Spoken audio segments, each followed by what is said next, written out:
You're listening to the Quint podcast.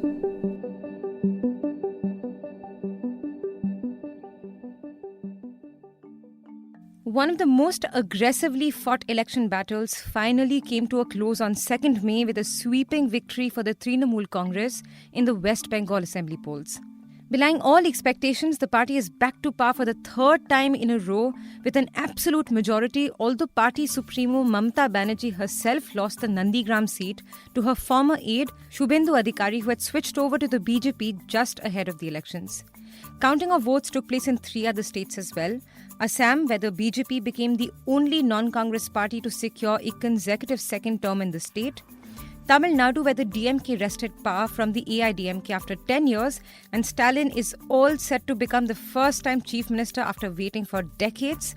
Kerala, where the Pinarayi Vijayan-led LDF's level-headed handling of the COVID crisis brought them back to power for a second consecutive term, a feat that no party has been able to manage in Kerala in the last 40 years. And of course, the union territory of Puducherry, where the NDA managed to usurp the last hold of the Congress in the south. Yet, amidst all these states, it was the West Bengal results that grabbed the most attention, where the BJP's defeat has come as quite a shock to the party leadership.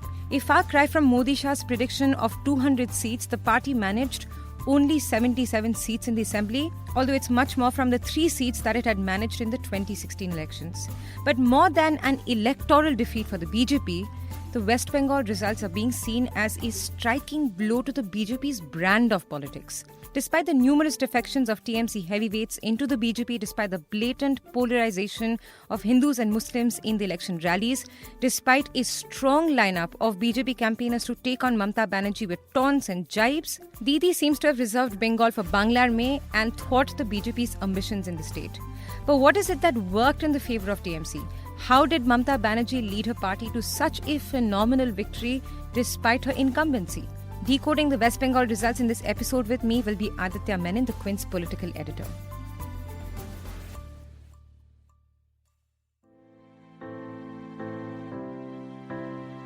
You're tuned in to The Big Story, the podcast where we dissect the headline-making news for you. And I'm your host, Shalburi. Before we go on to analysing the election results, it's important to acknowledge that the election in the state has been fought at a great cost. The West Bengal elections took place in the shadow of a very infectious second wave of COVID in the country. For close to 2 months, we've seen political campaigns being conducted in Bengal and other states as well, with what can only be described as an utter disregard to pandemic protocols in the face of rising infections and COVID-related deaths. Yet, in the 8 phases of Bengal Assembly elections, the political campaigns only intensified even as the infections in the state rose to record high numbers in April, with neither the parties nor the Election Commission concerning themselves with the repercussions of such acts until courts started to take notice. And so, irrespective of how important these elections may be, irrespective of how historic the results may have been, what will perhaps always be remembered is how these elections were fought at the cost of citizens' lives. That being said, let's decode the results. The TMC pulled off a resounding victory, winning 213 out of the 292 seats of the Bengal Assembly counted on 2nd May, with the only setback being Mamata Banerjee's defeat in the prestige battle against her former aide in Nandigram, where she lost by just 1,956 votes. While the EC shot down her request for a recount, she plans to take the matter to the court over suspicions of malpractices. Now, one of the reasons that this victory is being touted as a historic one is that it's much more than anti-incumbency that stood in Mamata Banerjee's way in this election. Just months ahead of the polls, she faced an onslaught of aggressive tactics from the BJP, starting with a significant number of TMC heavyweights, ministers and MLAs crossing over to the BJP.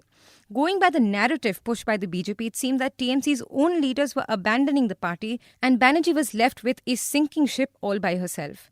Then there was also the language of Hindu-Muslim polarization in BJP's campaigns, with references such as quote-unquote Begum Mamata to suggest that she was appeasing Muslims, but none of that seemed to have made a scratch on TMC's numbers.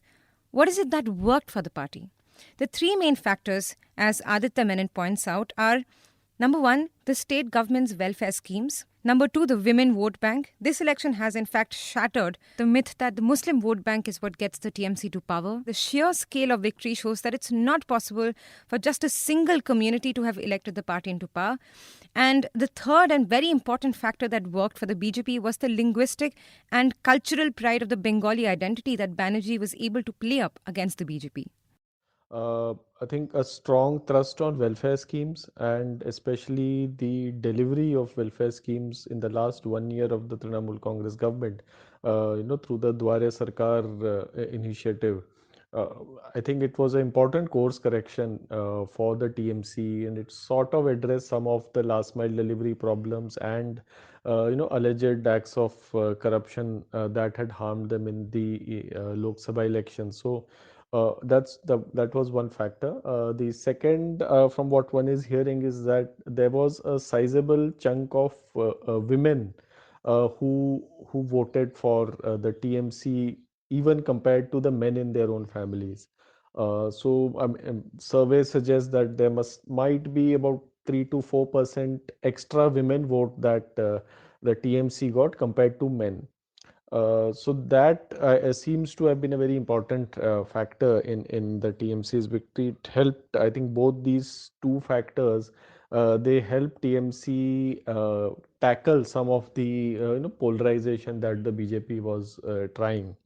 Third, of course, I mean there is was a very sizable consolidation of Muslim votes behind the TMC. Muslims are about 28% of West Bengal's population, and it wouldn't be surprising if about 80% of them would have voted for the TMC. But that was also something that was there in the Lok Sabha elections. So, that factor has been reasonably constant. Then, fourth, there was a narrative of regional pride that the TMC played, and regional pride combined with Mamata Banerjee's own popularity. That also proved to be a very strong combination for the TMC, especially in contrast with the BJP, which did not have that kind of a singular charismatic leader to galvanize support. So I think a combination of these few factors might have played a role in the TMC's way. Now, one of the interesting things to point out is that the numbers this time for the opposition and the ruling party is interestingly very similar to 2016's. TMC had bagged 211 seats last time and 213 this time. The opposition had also managed about 70 plus seats then. That also remains pretty similar this time. Now, the only difference in this election is that the BJP seems to have replaced the Congress and the left in the opposition almost entirely. So, although the BJP lost this election, replacing the Congress and the left from the opposition means that it has still gained about 74 more seats in the assembly, much more than it had before. And now it's the primary opposition of the TMC in the state assembly. Is that to be interpreted as a victory for the BJP? It's a very significant victory for the BJP. They've gone from 3 seats to close to 80 seats. They have 38% of the vote share. They are now the undisputed opposition in West Bengal, and left and Congress, which dominated the state's politics since independence. They are now nowhere to be seen in West Bengal's political landscape. So obviously, a huge victory for the BJP in a state which they believe, was the, I mean, their founder of the Jansangh came from West Bengal, so they feel that they have some kind of connection to the land. So yeah, obviously a very important, I mean, very important growth for the BJP here. But I mean, it's a bit simplistic to say that the left and Congress vote went, en bloc to the BJP. It's slightly more complex because it seems that in the first few phases, especially in areas like North Bengal and Jhargram and Jangal Mahal, a sizable chunk of left votes did go to the BJP. And this is where the people affected by TMC's political violence, they just decided to back whichever party was best placed to defeat the TMC. But especially when it comes to Muslim supporters of the Congress and left, they seem to have shifted lock, stock, and barrel to the TMC, especially if you look at areas like Malda and Murshidabad. where TMC has done surprisingly well. These are not originally areas where it's strong. So it's clear that there has been a shift from the left and the Congress to the TMC. Even in Calcutta, this might have been the case. People for whom Bengali identity and Bengali cultural pride was important, they may not have instinctively been TMC supporters. They could have been left supporters, but they tactically voted for TMC to keep the BJP away. So, I mean, there are different things have happened in different areas as far as the opposition vote is concerned. But as I've said, more than numbers, more than an electoral defeat, it is the Modi Shah's brand of politics that got utterly defeated in the state.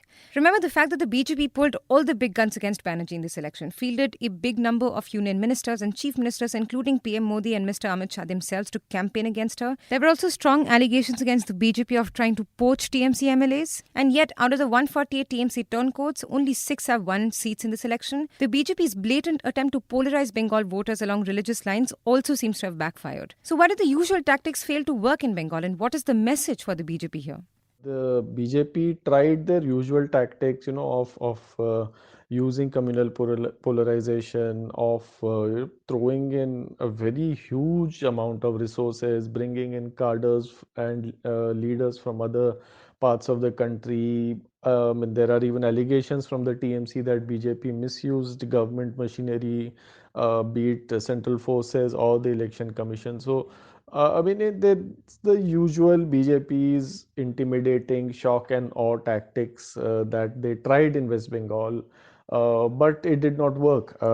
So, in that sense, I mean, it is a defeat of the Modi-Shah brand of politics. I mean, in comparison, they would have been better off doing what they did in Assam this time, project a very strong regional leadership and come up with some kind of a vision of governance, but they didn't do that. So yeah, in that sense you can say it's a defeat for Modi and So the fact that this election has been fought so tremendously well by an opposition party despite the BJP's formidable force, what is the symbolic meaning of such a victory here, not just for Bengal but also opposition parties? Are there lessons from this election for the opposition to scale up their electoral victories? Back to Aditya here.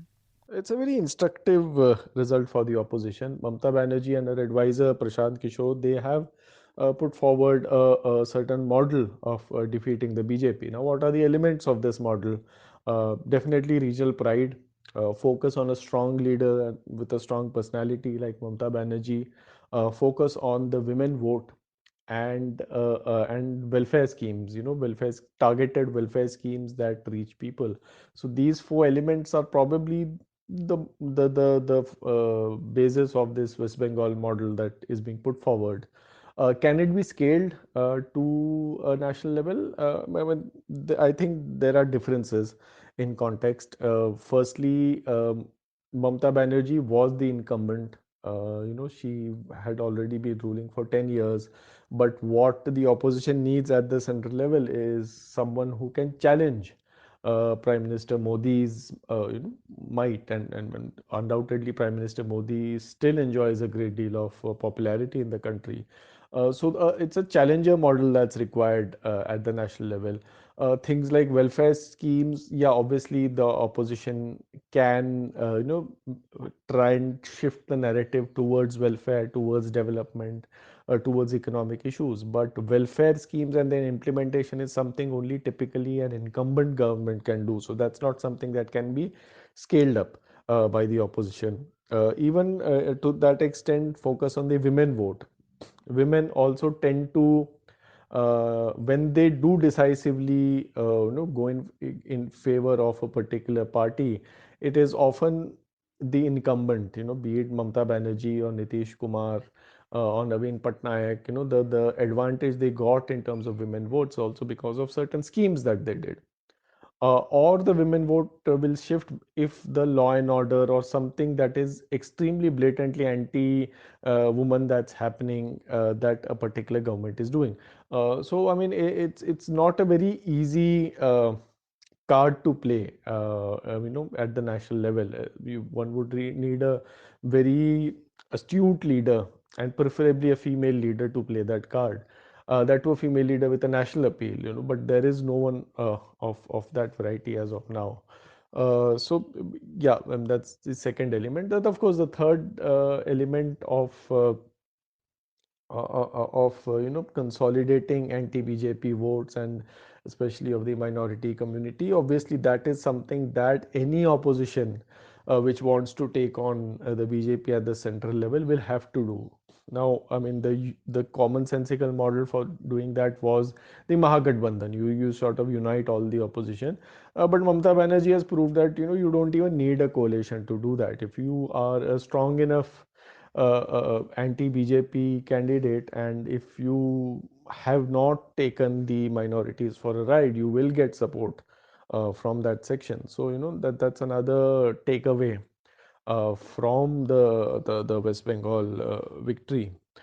So there are some elements which can be used by the opposition at the central level, but it's not something that can directly be replicated. I think one very critical element in terms of a national message is uh, that Mamata Banerjee's victory could signal the emergence of the politics of federalism.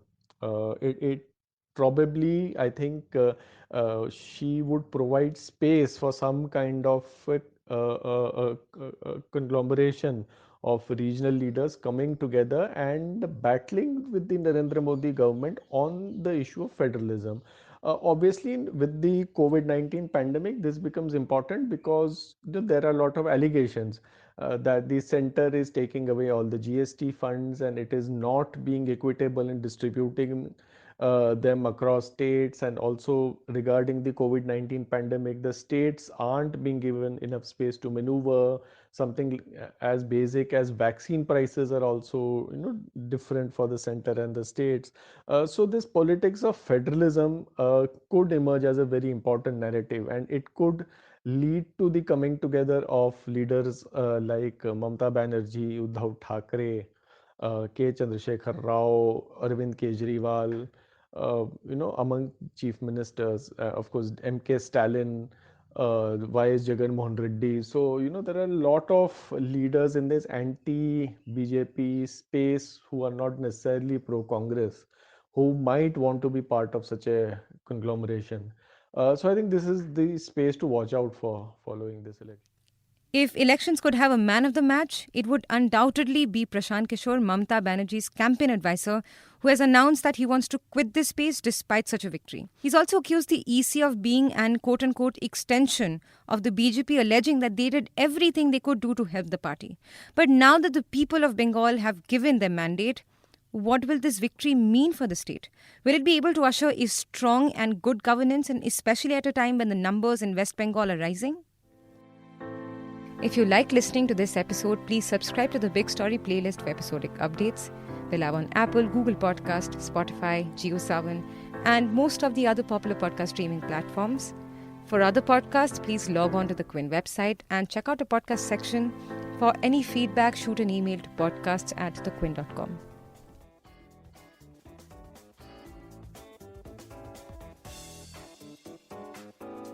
Thanks for listening. Log on to the Quint's website and check out our other podcasts.